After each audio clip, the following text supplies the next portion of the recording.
Movie start होती है और हम देखते हैं अंतरिक्ष में एक स्पेसशिप के अंदर कुछ साइंटिस्ट किसी एलियन पर रिसर्च कर रहा है। तभी सीन शिफ्ट होता है रैन पर, जो कि अपने भाई के साथ खा रही होती है। एंडी एक रोबोट होता है जिसे रैन के पिता ने प्रोग्रामिंग किया है ताकि वो रैन का ध्यान रख सके। फिर रैन अपने भाई एंडी को बाहर बिठाकर ऑफिस के अंदर चले जाती है और वहां पर अपना पूरा नाम बताती है, मैरी रैन, और बोलती है कंपनी में मेरा टाइम पूरा हो चुका है और मैं यहाँ से जाना चाहती हूँ। तभी उससे वो औरत बोलती है कंपनी में अभी मजदूरों की कमी है, इसीलिए तुम्हारा टाइम फिर से बढ़ाया जाता है। तभी ये सुनकर रैन काफी नाराज होती है और वहां से जाने लगती है। तभी रैन को उसका फ्रेंड टाइलर का कॉल आता है और वो रैन और एंडी को जल्दी से बुलाता है। फिर रैन और एंडी उसके पास चला जाता है। वहां पर अपना फ्रेंड टाइलर और उसकी बहन के से मिलता है और उसके साथ उनका दो फ्रेंड नवारो और बियोल से भी मिलता है। तभी टाइलर बोलता है कल रात जब आखिरी कार्गो शिप लोड कर रहे थे जमीन के 200 किलोमीटर ऊपर से, तभी हमें एक बीप बीप का सिग्नल मिला। जब नवारो उसका पता लगाती है तो पता चलता है एक अनजान लावारिस शिप अंतरिक्ष में है। हम यहाँ पर उस ट्रैवल परमिट का इंतजार क्यों कर रहे हैं, जबकि हम जानते हैं ये कंपनी हमें ट्रैवल परमिट नहीं देगा। मेरे पापा के शिप में इतना पावर है कि हम युवागा आसानी से जा सकते हैं। तभी रैन बोलती है सिर्फ पावर से कुछ नहीं होगा, हमें युवागा जाने में 9 साल लगेंगे और बिना क्रायोपोर्ट्स का ये मुमकिन ही नहीं है। तभी नवारो बोलती है मैंने हाइपरलिंक में देखा, उसमें अभी भी क्रायोपोर्ट्स है। फिर रैन बोलती है तुम लोग ये बोल रहे हो कंपनी के शिप में घुसकर हम वो चीज चुराएंगे जिसका रिकॉर्ड उसके पास है। तभी उसकी फ्रेंड का बहन के बोलती है हाँ, उन लोगों के पहुंचने से पहले। फिर उसकी सभी फ्रेंड उससे पूछती है क्या तुम हमारी मदद करोगे। तभी रैन पूछती है मेरी मदद पर कैसे। तो वो सभी बताता है एंडी एक सिंथेटिक रोबोट है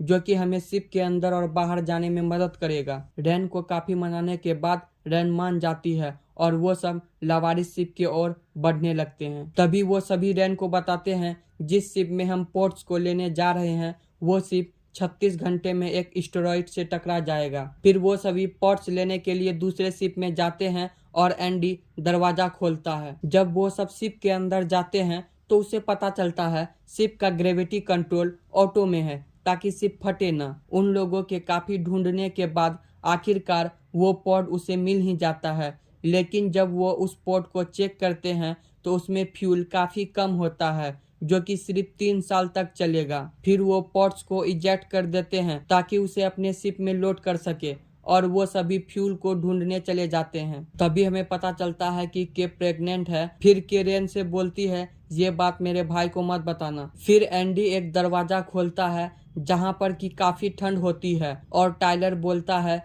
ये जगह काफी ठंडी है, इसे ठंडा बनाकर रखने के लिए वही फ्यूल यूज होता है जो कि पॉट्स में यूज होता है। और वो लोग वहां उस फ्यूल को ढूंढने लगते हैं और उसे वो फ्यूल मिल जाता है। जैसे ही वो फ्यूल को बाहर निकालता है तो एक इमरजेंसी लॉक ऑन हो जाता है और उस रूम का गेट लग जाता है। जब एंडी गेट खोलने का ट्राई करता है तो उससे वो गेट नहीं खुलता है। फिर रैन और नवारो उन लोगों की मदद करने के लिए उस शिप में आती है और दूसरी तरफ एंडी देखता है कि उस रूम में काफी सारा एलियन को फ्रीज करके रखा गया था जो कि फ्यूल के निकालने की वजह से आजाद हो गया। रैन को एक सिंथेटिक रोबोट मिलता है जो कि आधा बचा था।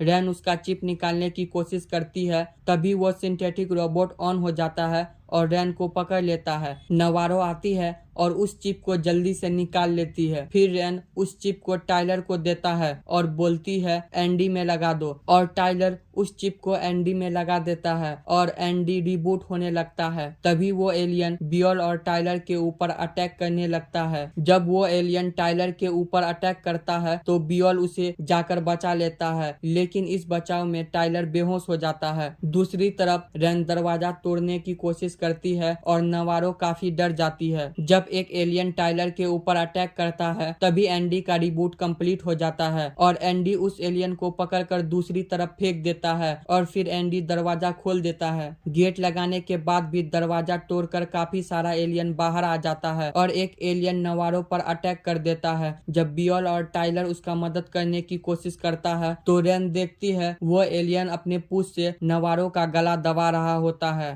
तभी रैन टाइलर को बोलता है और टाइलर बियोल को पीछे खींच लेता है। तभी एंडी बोलता है वह उसे मार नहीं रहा है, वह उसे जिंदा रखने के लिए ऑक्सीजन दे रहा है, पर वजह क्या है मुझे पता नहीं। रैन एंडी के अंदर से वो चिप निकालने की कोशिश करती है, पर एंडी उसे रोक लेता है और बोलता है इससे मैं अपग्रेड हो गया हूँ, जो कि मुझे पहले ही हो जाना चाहिए था, और इससे मेरा मोटर और अच्छी तरीका से चल रहा है। तभी बियोल एलियन को शॉक देने की कोशिश करता है, पर एंडी उसे रोक देता है और बोलता है अगर तुम इसे शॉक दोगे तो ये उस लड़की का गर्दन तोड़ देगा। तभी रैन एंडी से पूछती है तुम्हें पता होगा इसे कैसे मारना है, तो एंडी बोलता है मुझे पता नहीं, पर इसे जरूर पता होगा, और वो उस सिंथेटिक रोबोट के तरफ इशारा करता है जो कि आधा नष्ट हो चुका था। तभी वो सभी उस रोबोट को ऑन करते हैं और रैन उस रोबोट से पूछती है हम इसे कैसे बचा सकते हैं, तो रोबोट बोलता है तुम इसे नहीं बचा सकते, तुम जितना जल्दी हो सके यहाँ से भाग जाओ। तो बियोल बोलता है हम ऐसा नहीं कर सकते, तो वो रोबोट बोलता है अगर तुम ऐसा नहीं कर सकते तो इसे मार दो। तभी एंडी पूछता है ऐसा क्यों, तो वो रोबोट बोलता है ये एलियन इसके अंदर एक बीज डाल रहा है जिससे कि इसके अंदर से एक एलियन निकलेगा, और वो इशारा करके शिप के ऊपर दिखाता है। वहाँ पर एक मरा हुआ एलियन होता है जिसके अंदर से खून की जगह एसिड गिर रहा होता है और शिप में बहुत बड़ा छेद हो जाता है। ये जेनोमॉर्फ है जिस पर कि भूख और प्यास का कोई असर नहीं, ये किसी भी माहौल में जिंदा रह सकता है। इसने इस शिप के सभी लोगों को मार डाला। फिर पॉट्स के फ्यूल से एलियन का पूछ जमा दिया जाता है और उसे निकाल कर दूसरी तरफ फेंक दिया जाता है। तभी नवारो को होश आता है और वो एलियन बोलता है कुछ ठीक नहीं है, एलियन अपना काम कर चुका है। फिर वो रोबोट एंडी को समझाता है और एंडी नवारो को मारने के लिए आगे बढ़ जाता है, लेकिन बियोल एंडी को शॉक देता है और नवारो को लेकर शिप में भाग जाता है। एंडी उसका पीछा करता है और एक दरवाजा को बंद होने से रोक देता है, लेकिन फिर भी एंडी उसे रोकने में नाकामयाब हो जाता है। शिप के अंदर जाते ही नवारो का हालत खराब होने लगता है, तो के उसकी मदद करने के लिए आती है। जब नवारो चेक करती है तो वो देखती है कि उसके अंदर कुछ है और वो नीचे गिर जाती है। तभी गलती से शिप ऑन हो जाता है और वो दूसरे शिप की दूसरी तरफ जाके टकरा जाता है। तभी एक एलियन नवारो का शरीर फाड़कर उसके अंदर से बाहर आ जाता है, जिसे देखने के बाद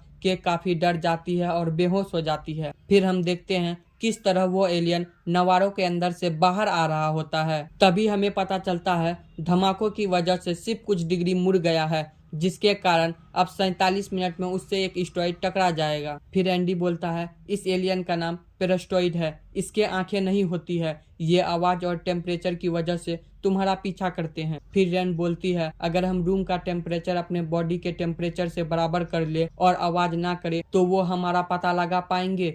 तभी एंडी बोलता है इसका पता लगाने का बस एक तरीका है। फिर वो सभी रूम का टेम्परेचर मेंटेन करने के बाद बिना आवाज किए एलियनों के बीच से जाने लगते हैं। वहीं दूसरी तरफ के को होश आ जाता है और के वहां से निकलने की कोशिश करती है, तो रास्ते में उसे वही एलियन मिल जाता है। तभी पीछे से बियोल आता है और के को पीछे कर उस एलियन पे अटैक कर देता है। जब बियोल को लगता है कि एलियन मर गया है, तभी वो एलियन अपने पूंछ से उस पर अटैक कर देता है और उस पर एसिड गिराकर उसे मार देता है। फिर वो एलियन के को मारने के लिए बाहर आ जाता है। ये देखने के बाद के उस रूम से भागना चाहती है, पर उसका दरवाजा नहीं खुल रहा होता है। के वॉकी टॉकी से अपने भाई को मदद करने के लिए बोलता है। फिर के गेट खोलकर वहां से भागने लगती है और टकराकर नीचे गिर जाती है। और वहीं दूसरी तरफ वॉकी टॉकी का आवाज सुनकर सारा एलियन टाइलर, एंडी और रैन पर अटैक कर देता है और वो सभी भागकर एक दरवाजे के पीछे छुप जाते हैं। और वहीं दूसरी तरफ के उस एलियन से छुप रही होती है और वो एलियन के को ढूंढ रहा होता है। फिर के उस एलियन से छुप के दरवाजा खोलने की कोशिश करती है और देखती है उस तरफ उसका भाई टाइलर खड़ा है। टाइलर एंडी से दरवाजा खोलने के लिए बोलता है। तभी एंडी बोलता है मैं दरवाजा नहीं खोल सकता, वो यही चाहता है, अगर मैं दरवाजा खोलूंगा तो वो हम सबको मार देगा। तभी हम देखते हैं कि के पीछे वही एलियन खड़ा होता है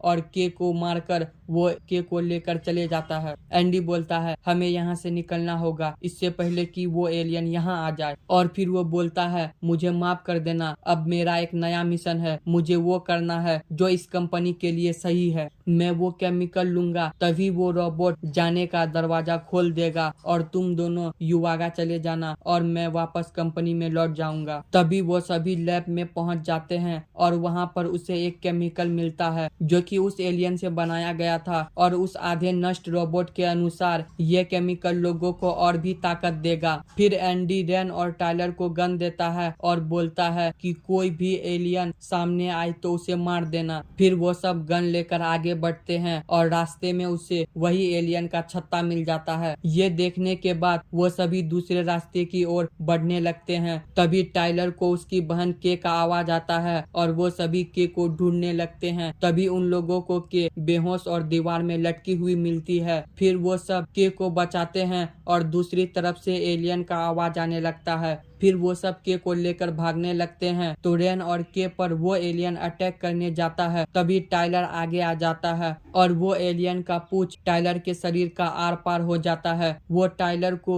ले जाने लगता है। तभी एंडी उस एलियन पर हमला करता है, लेकिन वो एलियन एंडी पर हमला करके उसे गिरा देता है और टाइलर को लेकर चला जाता है और उसे मार देता है। रैन के को वहां से निकलने देती है और हम देखते हैं कि के उस केमिकल का एक डोज ले लेती है। दूसरी तरफ रैन एंडी का चिप बदलकर गन लेकर उस एलियन का सामना करने लगती है। तभी जीरो ग्रेविटी ऑन हो जाता है और रैन बहुत सारे एलियन को मार गिराती है। फिर एंडी को लेकर शिप की ओर बढ़ने लगती है। जब जीरो ग्रेविटी के मदद से एंडी और रैन लिफ्ट के रास्ते से ऊपर जा रहे होते हैं, तभी जीरो ग्रेविटी ऑफ हो जाता है और एंडी एक सीढ़ी में लटक जाता है। तभी रैन काफी स्पीड से नीचे गिर रही होती है और उसे एक एलियन पकड़ लेता है और बहुत सारा एलियन उसके ओर बढ़ने लगता है। तभी एंडी एक लिफ्ट को नीचे गिरा देता है। रैन सीढ़ी को पकड़ लेती है और सारा एलियन उस लिफ्ट से दबकर मर जाता है। फिर हम देखते हैं कि एक एलियन बचा हुआ है और वो रैन की तरफ बढ़ रहा है। तभी एंडी गन लेकर उस एलियन के ऊपर कूद जाता है और उसे मार देता है। फिर रैन और एंडी जल्दी से अपने स्पेसशिप में आ जाते हैं और के को पॉड्स में सुला देती है। फिर थोड़ी देर बाद के की पोड में कुछ गड़बड़ होती है। तभी रैन उसे बाहर निकालती है और देखती है के तड़प रही है और उसके अंदर से एक एलियन निकलता है। फिर रैन उस एलियन को फेंक देती है और जब तक वो उस एलियन को मारने के लिए गन लेने जाती है तब तक वो एलियन नीचे गिर जाता है। जब रैन गन लेकर नीचे जाती है तब तक वो एलियन के पास पहुंच जाता है। तभी एंडी उसे रोकने की कोशिश करता है, लेकिन वो एलियन उसे मार देता है, जिससे कि एंडी काफी घायल हो जाता है। नीचे रैन को के की आवाज आती है। वो जब ऊपर आती है तो देखती है एंडी घायल है। तभी एंडी उसे के को बचाने के लिए बोलता है। जब रैन के पास पहुंचती है तब तक वो एलियन के को मार चुका होता है। तभी वो एलियन रैन की तरफ बढ़ने लगता है। जैसे ही रैन गन चलाती है तो गन खराब हो जाता है। किसी तरह रैन ठंडा गैस को ऑन कर देती है और वहां से भागकर सूट पहन लेती है। तभी वो एलियन दरवाजा तोड़कर रैन की तरफ आने लगता है। फिर रैन एक प्लान बनाती है और रस्सी को अपने सूट से लगाकर नीचे कूद जाती है और शिप के निचले भाग को अलग करने लगती है। तभी वो एलियन पीछे से आता है और रैन को मारकर नीचे गिरा देता है। जब वो एलियन रैन को मारने वाला होता है तभी रैन एसिड गिराकर नीचे एक बड़ा छेद बना देती है। उस छेद से रैन और एलियन दोनों नीचे गिर जाता है। तभी वो एलियन रैन को पकड़ लेता है और उसके सूट तोड़ने की कोशिश करने लगता है। तभी नीचे का भाग अलग हो जाता है और वो एलियन उसके साथ नीचे गिर जाता है और रैन रस्सी से लटककर ऊपर चले जाती है। फिर रैन एंडी को पॉड्स में सुलाने के बाद वो खुद पॉड में सो जाती है और युवागा प्लैनेट की ओर बढ़ने लगती है। इसी के साथ मूवी खत्म होती है और मिलते हैं ऐसे ही किसी दूसरे मूवी के एक्सप्लेनेशन में। तब तक इस चैनल से जुड़ने के लिए चैनल को फॉलो करो, सब्सक्राइब करो।